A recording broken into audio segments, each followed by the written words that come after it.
എന്തുകൊണ്ട് ഈ സ്കൂളിൽ ഒരുപാട് മാർക്ക് മേടിക്കുന്നവർ ജീവിതത്തിൽ വിജയിക്കുന്നില്ല? നമ്മുടെ ക്ലാസ്സിലൊക്കെ ഒരുപാട് ഒന്നാം റാങ്ക് ഒക്കെ മേടിച്ച സ്കൂൾ ടോപ്പായ ഒരുപാട് പേര് ഇന്ന് നമ്മളുടെ പല സ്ഥാപനങ്ങളിലും ജോലിക്കാരായിട്ടിരിക്കുന്നുണ്ട്. എന്താ അവർക്ക് സംഭവിച്ചത്? അവർക്ക് എന്തുണ്ടായി? അക്കാഡമിക് ഇന്റലിജൻസ് കിട്ടി, പക്ഷെ അവർക്ക് എന്തില്ല? മറ്റു പല സ്കില്ലുകളും അവർക്കില്ല. കാരണം എന്താ? സ്കൂൾ വിദ്യാഭ്യാസം കഴിഞ്ഞതോടുകൂടി ഇവൻ പഠിത്തം അവസാനിപ്പിച്ചു. എന്തുകൊണ്ടാണ് ഒരുപാട് ബിസിനസ്സുകാർ രക്ഷപ്പെടുന്നതിന്റെ റീസൺ എന്താ? ഇവരെല്ലാം സ്കൂളിൽ മട്ടന്മാരായിരുന്നു.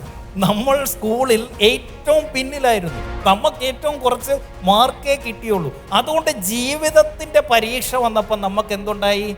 We started thinking out of the box. ജീവിതത്തിന്റെ പരീക്ഷ ഇനി വരുന്നതേ ഉള്ളെന്നും ആ പരീക്ഷയിൽ വിജയിക്കാനുള്ള ക്വിക്ക് പ്രോബ്ലം സോൾവിങ് സ്കിൽ എനിക്കുണ്ട് എന്നും നമ്മൾ ബിസിനസ്സുകാർ തീരുമാനിച്ചിരുന്നു.